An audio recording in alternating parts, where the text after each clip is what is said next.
ನಮಸ್ಕಾರ ಎಲ್ಲ ಪ್ರಿಯ ಬಂಧುಗಳಿಗೆ. ಈ ವಿಡಿಯೋದಲ್ಲಿ ನಮ್ಮ ಹೆಮ್ಮೆಯ ಕನ್ನಡಿಗರು ಮತ್ತು HAL ಕಾರ್ಖಾನೆ ನಿರ್ಮಾಣ ಇದರ ಬಗ್ಗೆ ಕೆಲವು ವಿಷಯಗಳನ್ನು ತಿಳಿದುಕೊಳ್ಳೋಣ. HAL ಭಾರತದ ಪ್ರಮುಖ ವಿಮಾನ ಮತ್ತು ರಕ್ಷಣಾ ಉತ್ಪಾದನಾ ಸಂಸ್ಥೆಯಾಗಿದೆ. ಇದು ಭಾರತದ ವಿಮಾನ ಉದ್ಯಮದ ಬೆನ್ನೆಲುಬು ಎಂದು ಪರಿಗಣಿಸಲಾಗುತ್ತೆ.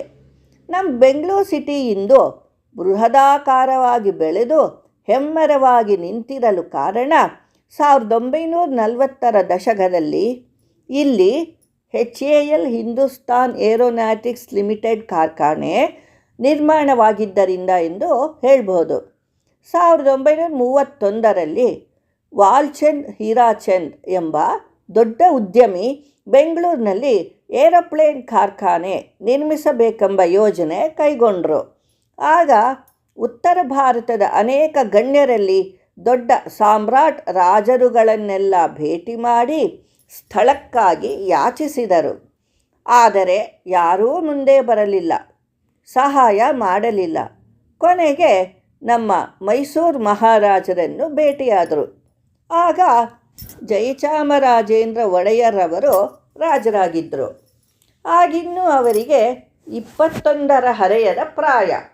ಅವರು ಕೇವಲ 72 ಗಂಟೆಗಳಲ್ಲಿ ಕಾರ್ಖಾನೆಗಾಗಿ 700 ಎಕರೆ ಭೂಮಿಯನ್ನು ಕೊಟ್ಟರು ಮತ್ತು ಆಗಿನ ಕಾಲದಲ್ಲೇ 25 ಲಕ್ಷ ಹಣವನ್ನು ಶೇರ್ಗಳಲ್ಲಿ ಇನ್ವೆಸ್ಟ್ ಮಾಡಿದ್ರು.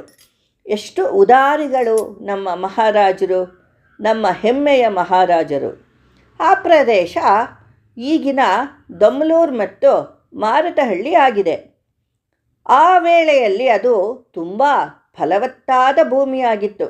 ಅನೇಕ ರೈತರು ಅಲ್ಲಿ ಕೃಷಿಯನ್ನು ಮಾಡುತ್ತಿದ್ದರು. ಅವ್ರ ಜೀವನಕ್ಕೆ ಆ ಭೂಮಿಯೇ ಆಧಾರ ಆಗಿತ್ತು. ಕಾರ್ಖಾನೆ ಕಟ್ಟಲು ರೈತರು ಆ ಸ್ಥಳ ಕೊಡಬೇಕಿತ್ತು. ಮೊದಲು ಅವರು ಒಪ್ಪಲಿಲ್ಲ. ತುಂಬ ಪ್ರತಿಭಟನೆ ಮಾಡಿದ್ರು ಅನೇಕ ದಿನಗಳು.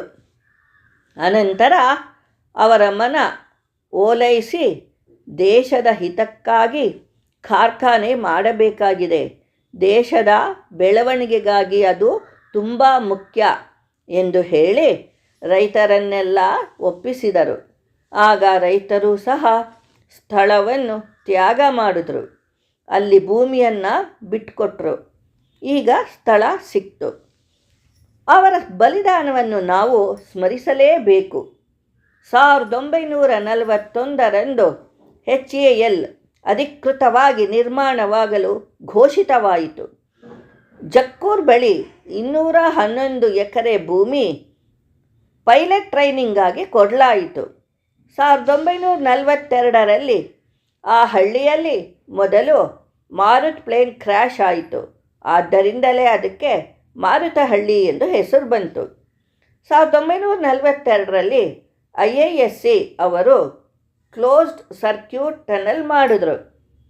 1951ರಲ್ಲಿ ಅಲ್ಲಿನ ಕನ್ನಡಿಗ ವಿಷ್ಣು ಮಾಧವ್ ಅವರ ಟೆಕ್ನಿಕಲ್ ಬ್ರೈನ್ನಿಂದ ಕನ್ನಡದ ದೇಶೀಯ ಮೊದಲ ವಿನ್ಯಾಸವಾದ HD-2 ವಿಮಾನ ಯಶಸ್ವಿಯಾಗಿ ಹಾರಾಟವಾಯಿತು.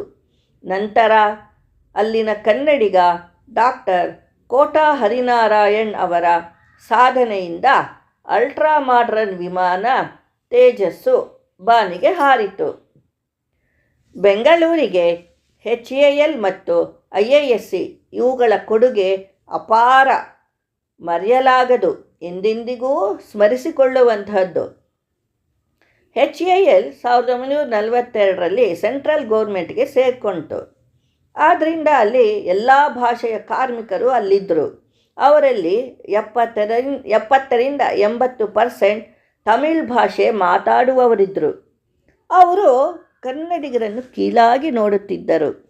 ಅದೇ ವೇಳೆಯಲ್ಲಿ ಗೋಕಾಕ್ ಚಳುವಳಿ ಪ್ರಾರಂಭ ಆಯಿತು.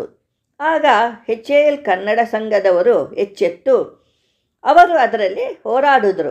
ಆಗ HALನ RN ಚಂದ್ರಶೇಖರ್ ಅವರು ಕಾರ್ಮಿಕರು ಪ್ರಮೋಷನ್ಗೆ ತಾಂತ್ರಿಕ ಪರೀಕ್ಷೆಯನ್ನು ಕನ್ನಡದಲ್ಲೇ ಬರೆಯಬೇಕೆಂಬ ನಿಯಮವನ್ನು ಜಾರಿಗೊಳಿಸಿದ್ರು.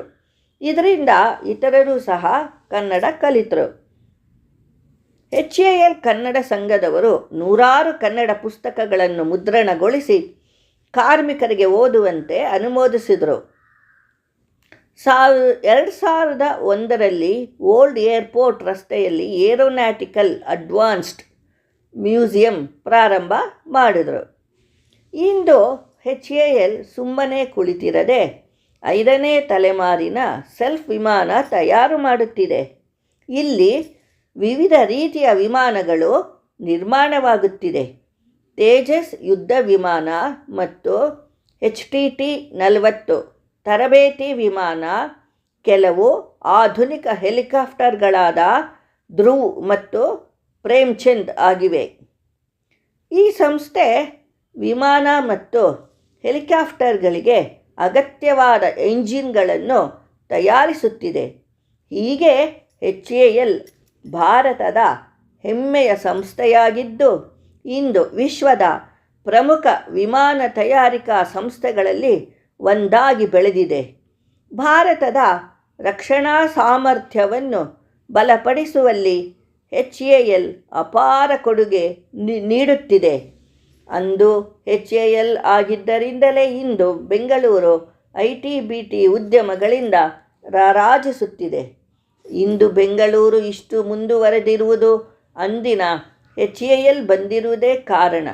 ಬಾನಿನಲ್ಲಿ ಜೆಟ್ ಫ್ಲೈಟ್ ಹಾರುತ್ತಿರುವುದನ್ನು ನೋಡಿದರೆ ಮಹಾರಾಜರ ಕೊಡುಗೆ, ರೈತರ ತ್ಯಾಗ ಮತ್ತು ಡಾಕ್ಟರ್ ಹರಿನಾರಾಯಣರವರ ಸಾಧನೆ ಇವೆಲ್ಲವನ್ನು ಸ್ಮರಿಸಲೇಬೇಕು, ನೆನಪಿಸಿಕೊಳ್ಳಬೇಕು. ಇದು ನಮ್ಮ ಕನ್ನಡಿಗರ ಹೆಮ್ಮೆಯ ಸಾಧನೆ. ಈ ವಿಡಿಯೋ ನಿಮಗೆ ಇಷ್ಟವಾದಲ್ಲಿ ಲೈಕ್ ಮಾಡಿ, ಶೇರ್ ಮಾಡಿ, ಹೊಸಬರು ಸಬ್ಸ್ಕ್ರೈಬ್ ಆಗಿ. ಧನ್ಯವಾದಗಳು. ಮತ್ತೆ ಮುಂದೆ ಹೊಸ ವಿಚಾರದೊಡನೆ ಭೇಟಿಯಾಗೋಣ.